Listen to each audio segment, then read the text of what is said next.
It's another episode of the Next Fix podcast where we like to highlight what we all want, and it's the comeback story. Today, we're talking to a gentleman who has quite the background. And so there's a lot of fear in his story, and it's interesting how it all came about, right? But the end result was a magnificent new work that he has developed called Rise from the Ashes. And it is helping, especially men, to figure out their own comeback story. And so today we've got George with us, man. So George, I appreciate you. You're coming to us from across the pond. And so God bless the technology for making this happen. But how are you living today, my brother? Busy. Good. Well, first of all, thank you for having me, Ryan. It's a great pleasure. And yes, across the pond, technology. How am I living? Well, I'm a husband. I'm a father of 2 girls. They're 8 and 10. I've got a full-time job for the Ministry of Justice in England, and I'm doing my writing and I'm doing some mentoring on the side and things like that. So very busy. Right. Hey, man, it's a blessing to be busy. And I know the title is called Rise from the Ashes, right? You said what that implies is that there's a comeback story. And then that also at a deeper level tells me that, things weren't always so great for you, man. So when was it that, or I guess what was the catalyst for kind of starting this kind of a journey and trying to help people out? Because I'm sure things weren't great for you at some point. I want to know about Not at all. Not at all. Thank you. Yeah. Well, the catalyst was actually, well, just to go back a little bit, I grew up in Bulgaria. I was born in 1984, which is a very interesting year because it's associated with Big Brother and communism. So Bulgaria was just coming out of communism. It hadn't come out yet when I was born, but it was a wild time. So there was lots of organized crime. There was chaos in many ways. And so my dad was a very upright, strong man. He was, in many ways, the father that you see in that movie, A Bronx Tale, the bus driver that Robert De Niro plays. Upright, working class, never got involved in any crime, but a strong guy. And people respected him. And I knew from the moment, really, that I could think, I knew that I'm not like him. I knew that I was a scared little boy. And I guess now I know, because we didn't have intimacy. So the man need to make the boy part of his world. And we talked on a head level very often. He would teach me things, but hardly touch me. And so I grew up with this fear around men, starting from my dad. And then when I was 15, he kind of said, well, it doesn't look like you very much like that. Someone gave me a black eye and I couldn't fight back. Not because I couldn't physically, but I was not like that. In his words, don't worry, you're not made for this. I'll sort that out. As soon as he said that, I remember I was 15. That was quite a while ago. When he said when he said you're not made for this, what does he mean? He means violence, or does he mean fighting or being a man?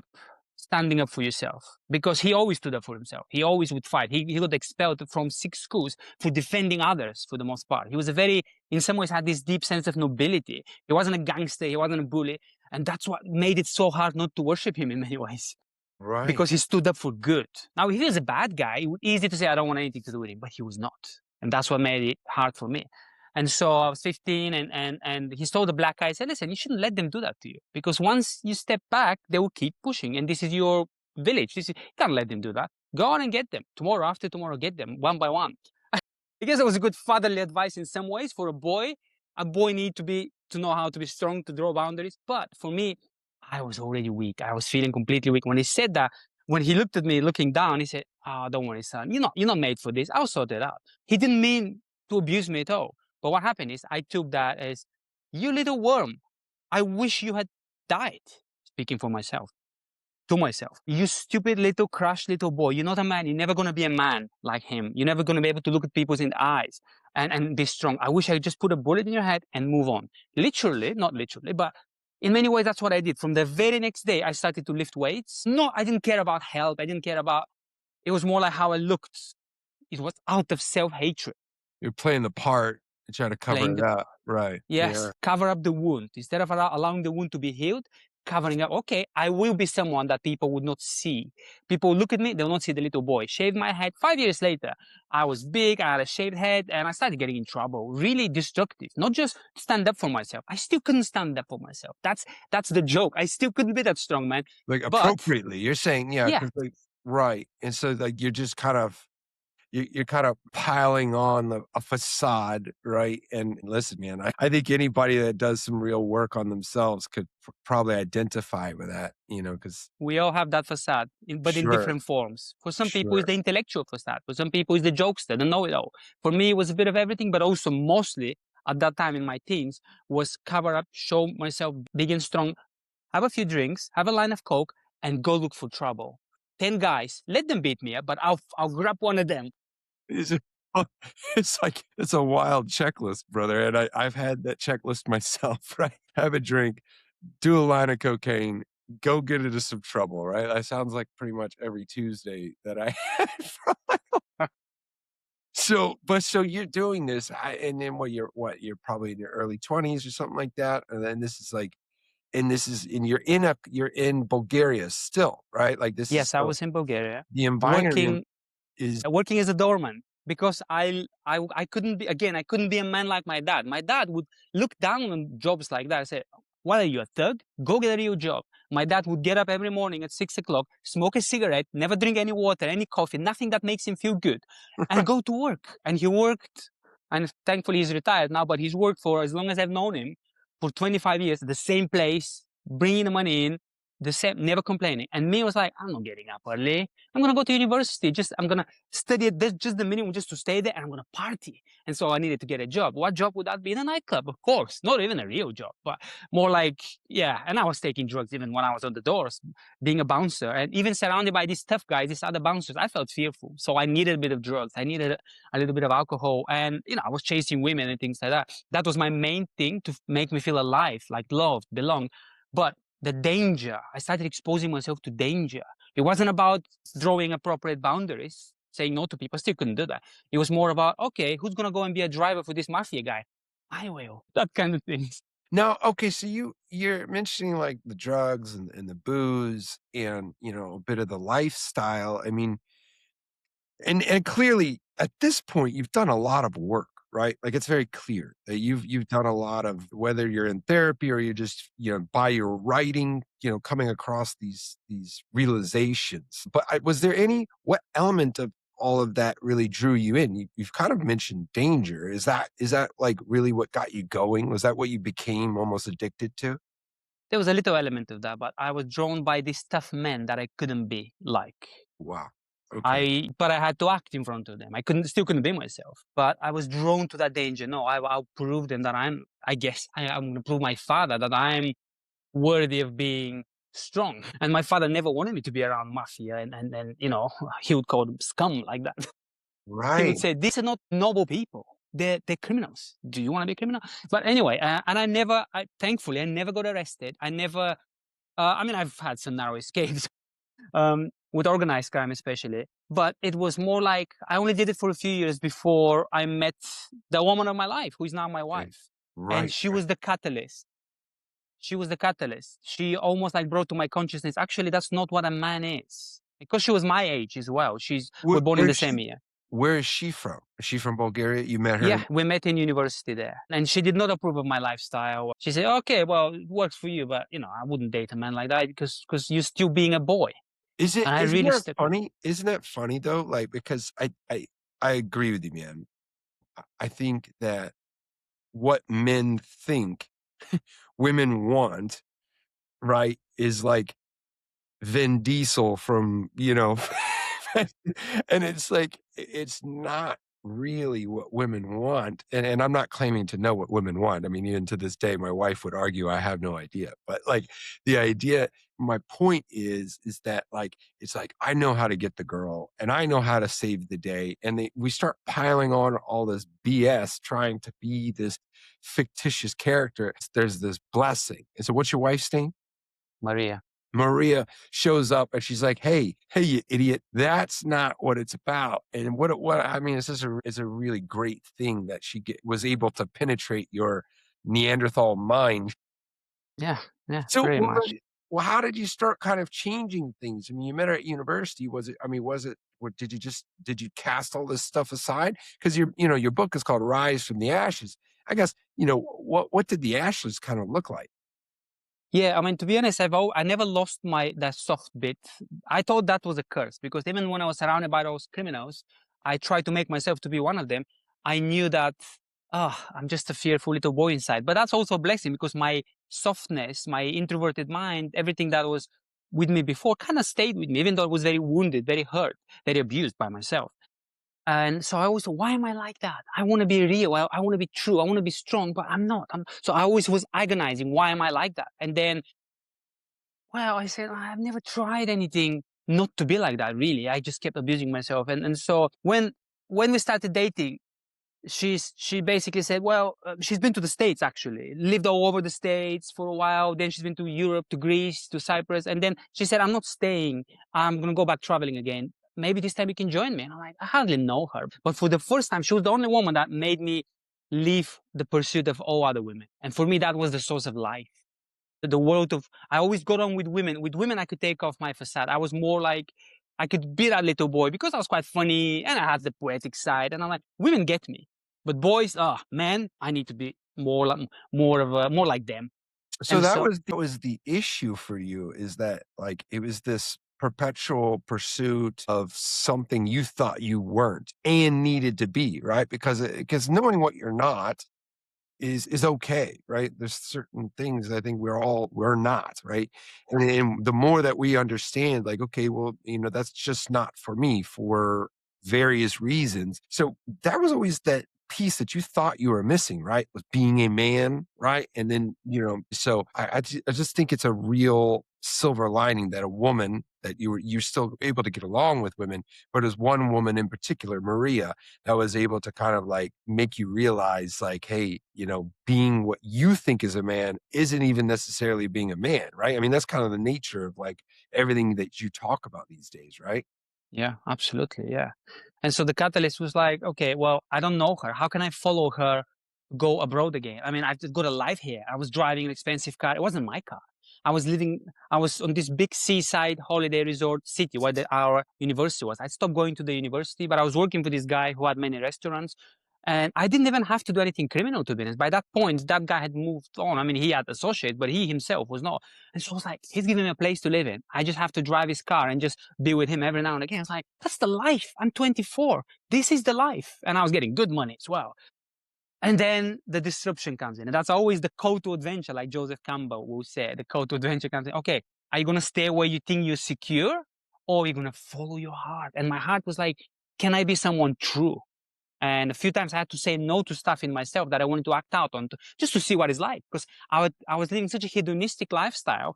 And one time there was this girl who was in this hotel and said, come and see me later. And I said, of course I will. There was no filter. And then I was driving towards that hotel thinking, what if I say no just one time in my life? What if something goes differently because I say no to the man that I know that is not good to be anymore? And I did say no. I went back. I just went to bed. I turned around. And I believe small acts like that can shape the trajectory. Long story short, Yeah. I was agonizing. Should I follow this girl? It was 10 days of agony. And because of the cocaine I was taking, I didn't go to bed until like the daylight. And I watched this movie. I started revisiting the movies that I grew up watching on television. And one of them was Good Will Hunting. And if you remember the story with Matt Damon, he left the promise of fulfillment for that relationship with the girl because they had something.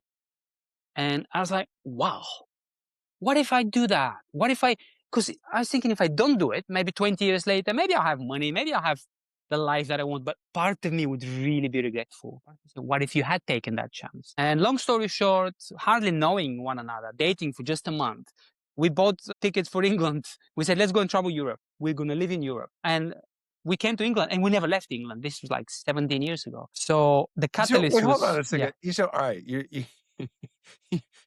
you're doing cocaine for 10 days, watching Goodwill Hunting, and you've decided, okay, to listen to your heart, and you follow Maria into the UK. Now that is the call to adventure, man, right? Like I applaud you for that. So and this is a European thing, I guess, like not like I really know, but like, these like walkabouts, man. I feel like the people in the US, we do this the least. Like people in other countries in Europe and Australia, like Australians are real big on this, right? Like get into other countries, go, right? Like go. I've talked to a lot of people that do that.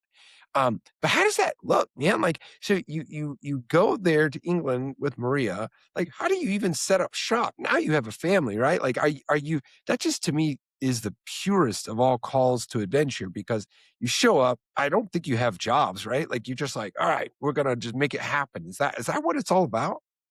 Yeah, and we were not even married. We hardly knew each other. We just knew that we had love. And so we just started looking for work. And it wasn't even easy just before our country was in European Union. So it was like, you can. And I was working pretty much illegally for 6 months, on the building site. And I would daydream sometimes the smell of the nightclubs. That's before nightclubs banned smoking. So now the smells are probably bad. But in my time, nightclubs smelled good. People's perfume, the smoke, you smell the whiskey, the expensive drinks. And I'll just come to say, where am I now? I'm nobody. Nobody knows my name here. I don't have a car to drive. Nobody cares about me. I'm just another foreigner. And so for 2 years, I was really I started to really struggle. We started having these fights and arguments because I said, here I am. I've left everything for her. And now we don't even get on together. And most people, I guess nowadays, even me probably, if I had the comforts, people would just split up. Oh, it just is not working. But we didn't. So wait a minute, what's not working? Well, you're addicted to porn. I said, but I left all women for you. Yeah, but pornography, you can't. I said, yeah, but yeah, it's not a She big told deal. you, Maria told you that? Like she knew? But she was Like, right. right. So for me, stop sleeping around with as many women as I wanted, I could pursue, was a big deal. But for her, it wasn't enough because you should also, ideally, you shouldn't, your mind shouldn't be there. You You should shouldn't be lust. invested. Yeah, You the shouldn't lust lust. is real Yeah, you too. shouldn't Your feed lust. that. That's right. That's right. And so that's where my torment, my real torment started. I said, okay, what do you want me to do? Do you want me to kill myself? And so I started to self-harm. I mean, I got this scar here. I don't know if you can see, but it's I burned myself with hot glue when I was working in one of the factories, and I left the glue to stay there. I'm like, let it stay there. And after that, the medic said, George, no, normally when people put glue on themselves, they just, and I couldn't explain to him why. And I cut myself across the chest. Like, it's like, what do you want me to do? I'm cursed. This is a curse. And long story short, I hit rock bottom. Sleeping pills, anger, just horrible stuff. You say, wait, hold on, sleeping pills? And then I mean, you're just doing like all kinds of stuff to jack yourself up, huh? You're just like, Well, a few times I literally I took like, I think 6 or 7 diazepam. Just I'm thinking, if I don't wake up, fine. I'm done with this suffering. It's everything that I thought was good for my former life. Now it's working against me forming a family. I want to marry this girl. She wants to marry me too. I want to start a family with the only person that I've ever loved. And what now? All my past life is a curse. And of course, nobody would understand me. I had a few phone calls with my friends back home, and they said, well, just come back home. No, I don't want to. It's not the same person. I've already tasted of something different. I don't want to be that person anymore. So long story short, we were in this trip. It was all miracle. It was a very spiritual thing. Started to go to church. I didn't get much from it because basically what they told me in church in the beginning was like, well, I understand you have struggles, but you just need to put it behind you. It's like, okay, thanks very much. It's like, I need help here internally. I can't put myself behind me. I need something to shift. And I didn't know it was possible. But I was on this far overseas trip. There was an opportunity to go and do some good for other people. And since I had a background in fitness back in the day, I said, I'm going to do some personal training. I'll build a gym for orphans in Zambia. And my wife was a swimming teacher. And she was teaching them to swim. So we were there for like 20 days, 21 days, I think, surrounded by Christian missionaries, people who were very spiritual, but different from the church people that I had met. They actually had depth. I looked at those men with their families. I look at those women with their husbands. I look at the children and I'm like, that's not just religion. There's depth. And I was after depth. Whatever works. If you told me take this thing, it works, I'll take it. And long story short, I had this deep experience, but at the end of my trip, it was just a miraculous thing that things came together. And I was saying something, and this preacher, far in a tent, in a field, in a town called Kabwe, he said the same thing. I was looking at him and I said to Maria, look, he looks like Mike Tyson because he had a shaved head. He was a big guy. And as he was preaching, he was talking about, I think, the journey of someone like Abraham, who was traveling, doing well, and then he gave up. And he said, same with sports. Everyone knows who Mike Tyson was. And it's like, he just said Mike Tyson. I had to go and talk to him. I talked to him. I told him, I just spilled it all open. And then he prayed for me. And this time I kind of meant it. I mean, I had prayed and things like that. Anyway, this is not a religious thing, but just to tell you a little bit of how the catalyst was like something shifted inside. But what was the major thing is like, I didn't go looking for God. I had to turn back to that little boy inside of me. And it's almost like God was already there. People very often talk about spirituality and try and see what God is like. You turn towards yourself, eternity is there. Whatever you call God, the universe, that little boy, that forgotten little boy, that abused little boy whom I hated, for the first time in my life, I repented. Repent means to turn around, to change your mind and say, I was wrong. This is the gold. That's why I'm not doing well, because I've abused this person and now I want this person to be better. No, I hated this person ever since I was alive. I couldn't look at myself in the mirror. And that's the catalyst. Well, I think, that I noticed something about your journey, and it's something that I believe to be true. And it's that you were also in a position to where you were committed to service. Like, obviously that's a real commitment for you and Maria. You both went to Zambia and you went there for the goal of helping other people. And you were, she's teaching them how to swim and you're teaching them how to become, you know, more physically active or physically healthy. And so, I think as like a really good rule, if things are starting to get too muddy in here and you feel like you're missing the mark, just go help somebody. And just maybe even just one time, maybe not traveling to another continent and all that, but like the deeper the service, the more we get out of our own minds and stop trying to figure ourselves out. And then I feel like once you describe that in your life, once you've got out of your head of trying to figure out how to be a man and how to cure yourself of your own insecurities, and you started helping other people, all of a sudden it's like the lights just started coming on in your own mind and heart.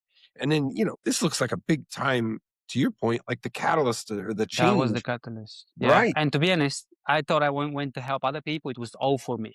I would wake up in this magical place at the end of like the shore of the Lake Tanganyika.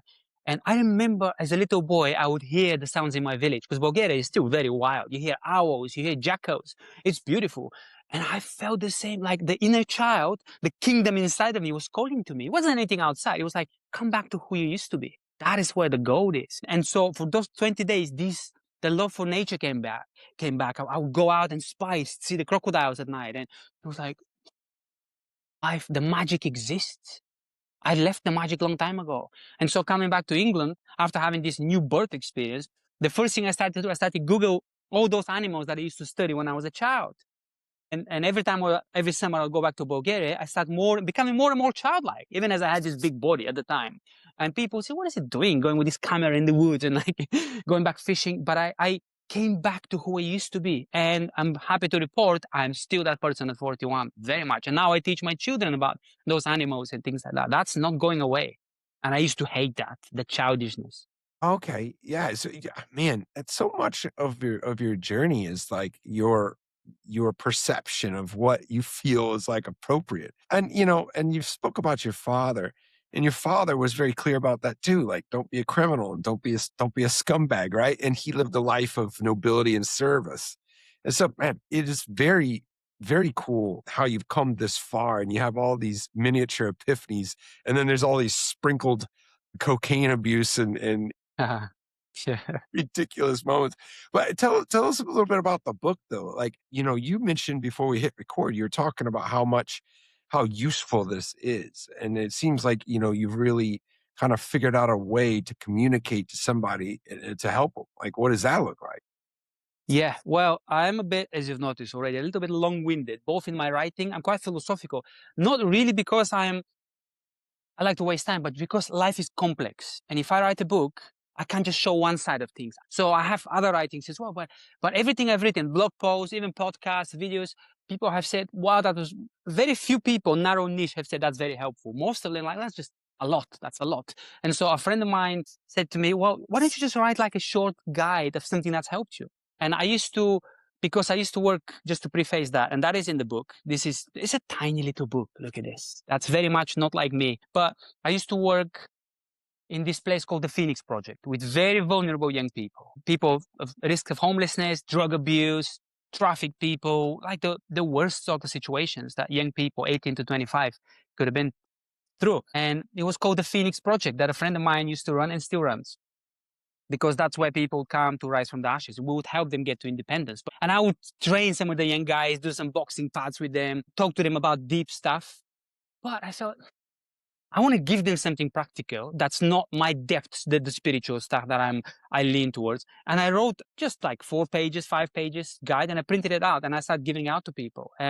But even that was maybe a little bit too deep for most people, because what they needed most was just practical help. But I knew what they wanted was practical, but I knew what they needed most was this. And so I said, you know what, fine. Why don't I'll keep that bit of paper here, but why don't I just publish it and just spread it around a bit more? And long story short, I expanded it. It became a book. And inside this book it's a distilled version of the whole process, 4 steps that I've used with myself. Because I didn't mention that after coming back from Zambia, I didn't just start flying around helping people, not at all. It took me 10 years to start to dig deeper into my own journey. Okay, well, I just had this honeymoon, spiritual honeymoon. Now I've hit rock bottom again. And I kept hitting rock bottom. And so I discovered that I had to approach self-improvement, spirituality, emotional health from various different angles. Therapy, yes. Physical work, yes. Getting back into like breaking the. I learned to swim when I was 32. A friend of mine spent a week with me in the swimming pool because I had this mental rigidness. I just can't. Full of fear. I did a bit of boxing because that's different than being a thug. That's actually you're facing another man. It's like the inner teenager needed that. The inner boy plays. The inner teenager is more like tackling life. Anyway, I went on some men's retreat, men's group, you name it. And I'm still part of men's group. But there are 4 universal steps that I noticed recurring. And so, yeah, would you like me to say them? Well, yeah. What are the steps? And I find it so. I love how this particular book started, and it was where you were in a place helping young youth, right? Not just men, right? It's just a youth that had been in human trafficking. They've been addicted, and then those are wildly different rock bottom, stories or circumstances, right? They're incredibly different. And so to heal all of them individually through therapy and all of that, I mean, we're talking about a complexity that's hard to fathom. So what you've extracted from all of those conversations with the youth is that you kind of started noticing a recurring 4-step process. And then that's what this is what this book is doing, right? You put it much better than I ever will. That's exactly right. Yeah, thank you. Sure. Okay, so what are the 4 steps? Okay, so the first step is express your historic pain. So step 1, let it all out. Because I noticed that some of those young people, especially, they come in their room, they slam the door, oh, my girlfriend, blah, blah, blah, or life. It's okay, but it's about you. It's not about the person. It's not about the world. It's what the world exposes in you. So when you come home, instead of blaming them, trying to make it right with another person, express it to yourself. And if you keep doing that, you notice that this is a pattern. No matter who you are in a relationship with or who is your employer, it's always similar pattern. You're talking to your mom and dad probably who abandoned you or who abused you, whatever it is, or who weren't there. But when you get in touch with that pain, you're now step 1 into the journey. So, okay, now at least I know the pain is in me. It's not about them. They're just exposing it. So that's step 1. Step 2, once you got in touch and express some of that pain, then the inner child that's buried, like burdened, way down by this pain, can start to live a little bit, start to raise his head a little bit. Now, give that inner child what he used to love. Like in my case, the animals, going fishing to the local river. So session 2 is called Practice a Lost Art of Your Childhood. Rediscover what you used to do. And it's not going to be easy. It will be fraught with pain. You'll be like, oh, I can't draw. No, it's horrible. I'm leaving it. Or I can't dance. Or I can't. Anything like that. Anything that you used to love, go back to it. I'm not saying you're going to become professional, but it's not about, it never is about that, is it? It's about the joy that it gives you. Like my swimming. I did that with swimming. I never claimed to be a good swimmer. It's not about that. It's about the joy that I feel when I'm in the water. And step 3, it's seeing, one session of seeing. And all of these are actually 15 minutes at a time. So I said, do this, you can resurrect your life in 1 hour a week. Step 3 is practice envisioning your best future. Most people in life, they know what they don't want. And every day, there's a lot of complaint, oh, look at the weather. For England, at least. At least in England, even if your life is the best, you always have something to complain about. Just look at the sky. It's like, oh, this miserable weather. And people say bad stuff, negative stuff, instead of saying, thank you, Lord. Look at the sea. Look at the roof over my head. It's beautiful. And it's like, there's so much to be grateful for. And see yourself where you want to be. Oh, I don't want to be poor. I don't want to be sick. I don't want to be in a bad relationship. Yeah, but do you know what you want to be? If you keep envisioning what you don't want to be, you're still dwelling on the negative. And I grew up in a Balkan village. How do you think I know all this? Everyone was like tragedy and doom all the time. And you talk to the old people. If someone dies in the village, you say, well, that's life, my boy. It's literally like, just look at him. Like, I just want to shoot myself.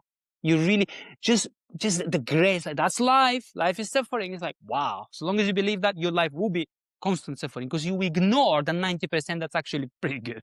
Right, right. You It's keep so feeding that.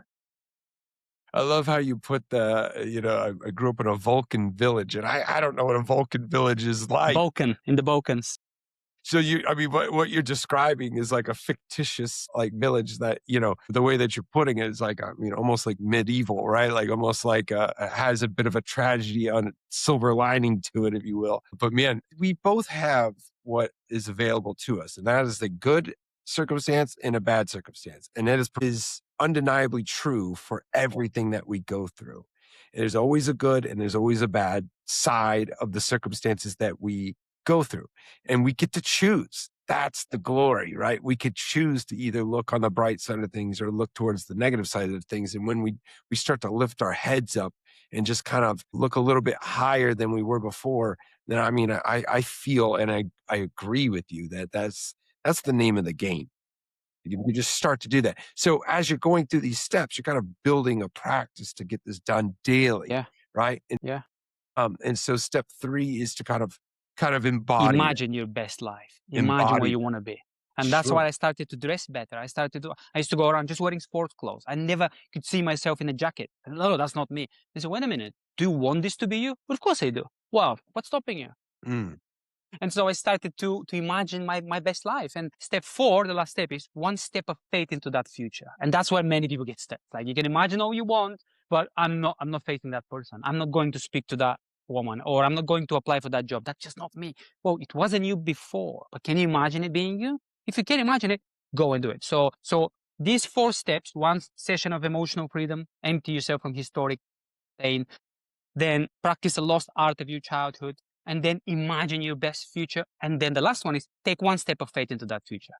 Now, Practical, has to be you solid. recommend, when you say step, how do you recommend somebody start to kind of make that commitment or take that step? What does that look like? Do you mean from the beginning or the last one? Oh no, the last step. Like what is this step into the ideal future? Like what would you recommend where somebody begin? We all know what's the wall there, what's stopping us. We all know what we would never do. So take one step towards that thing. For example, if there are jobs that you would love to have, but it's like, that's not me. Well, okay, find out what it takes to have that job and take one step towards that. Maybe it's get the right qualification. Go and sign up for it. Or maybe just apply for the job. Or maybe there's a person in the gym that you really wanted to approach, but it's like, no, she's way out of my league. Well, go and talk to her. Just meditate before that, cross yourself and just jump into the bridge. You have to step in faith. So everyone has their version of it, and it looks different. For me, even doing a podcast, it's like, oh, I don't know. This is the unknown, isn't it? But it's a step. I know what my future is. I know I'm living it. So it's like, this is what I do. But that's never used to be the case. So everyone knows what their scary is. Go into the scary. Right. Go into the scary, right? Yeah, man. When it comes to applying for jobs, man, I tell people that all the time. Like it costs you nothing other than a tiny bit of time.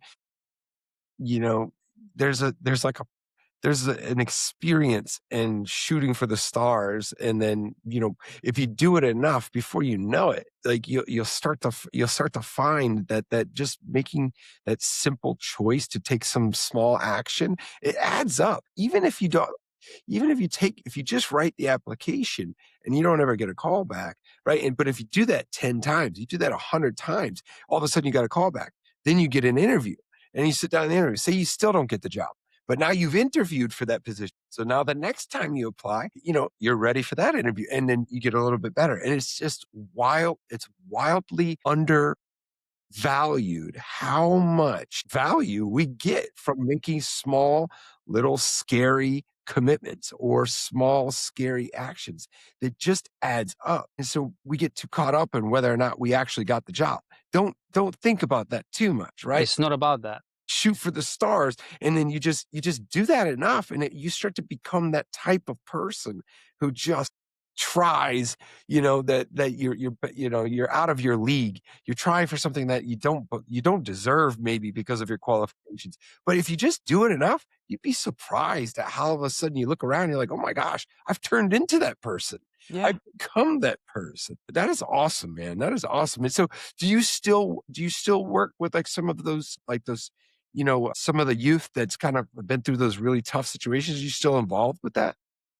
I'm actually taking it to the next level. It's no longer just young people, although some of them are younger. At the moment, I work for the Ministry of Justice in the UK, which for me was exactly that. I'm thinking, no, because I had a coaching business, just coaching men online, which was basically on my terms, very safe. And I was working part-time in that Phoenix project as well. So I was doing both. But I just felt called for more. And again, at the age of 40 last year, I think last March, I said, okay, let me just apply for this job. I probably won't get it because there's all over the internet. Like if people Google me, I'm not famous, and there's lots of men's stuff. And this day and age, it's with the political correctness, criminal justice system would probably see some red flags. Like if you mention someone like Jordan Peterson, like we do in some of our risk meetings, beware of people who follow him because there's lots of violent people who would gravitate towards certain belief. And so I'm thinking, oh, they don't see my podcast feed because I have quotes from Jordan Peterson in my book, And I think I'm never going to get this job. And long story short, I got it. No problem. And that stretched me. So that was the first step, the stretch me because I had to be in front of people.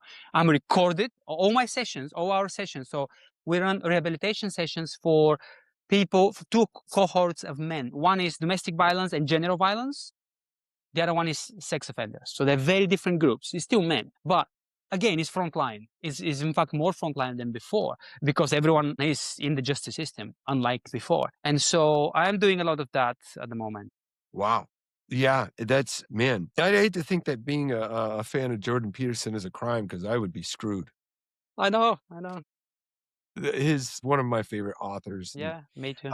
And so, man, that's so great that you are real boots on the ground, doing the work, the hard work, working with people who've made some tough decisions in their life. I can identify with that personally, because I was most certainly that person, guilty of all of those things in the past. And so, in that journey, there was many, many times that I wished I had somebody to kind of give me some actionable steps, some real help, right? Because man, it's a lacking space.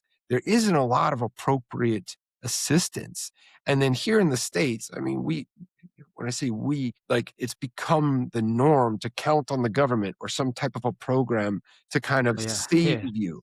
And so, man, it's a dismal system. And I say that not because that there's not good people in there doing good work. It's just that the actual result of that work is just buried underneath red tape and difficulties and just it makes it hard. It makes it really hard.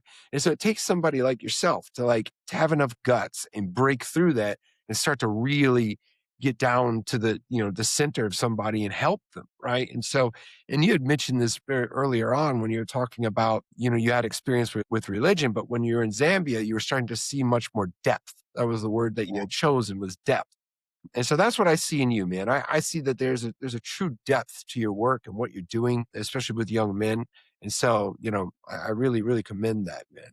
I want to ask you, before we sign off, brother, like if you're talking to yourself, right? You talk that young little boy, right? Like what kind of wisdom would you bestow on that younger George, that's about to go get the job at the nightclub? What would you talk to that guy about? I feel for him deeply. So what I would do is I'll grab him and give him a huge hug and I'll squeeze him hard because he needs to know that someone stronger than him is caring for him, cares for him. That's what he needs to know. Then he's going to drop all the bullshit eventually. I love it. Well, that's awesome, man. And I really appreciate your time, brother. And so listen, George, your book is live, right? People need to go out there and get it. It's not a huge commitment to your point, right? Like it's not at all. It's a short, in-your-face, actionable type of a work, right? So I recommend that if maybe you're struggling to get out there and check out George's book and get rid of the bullshit, in his words. Well, all right, guys, this has been another episode of The Next Fix. I'll see you in the next one. Thanks a lot, man.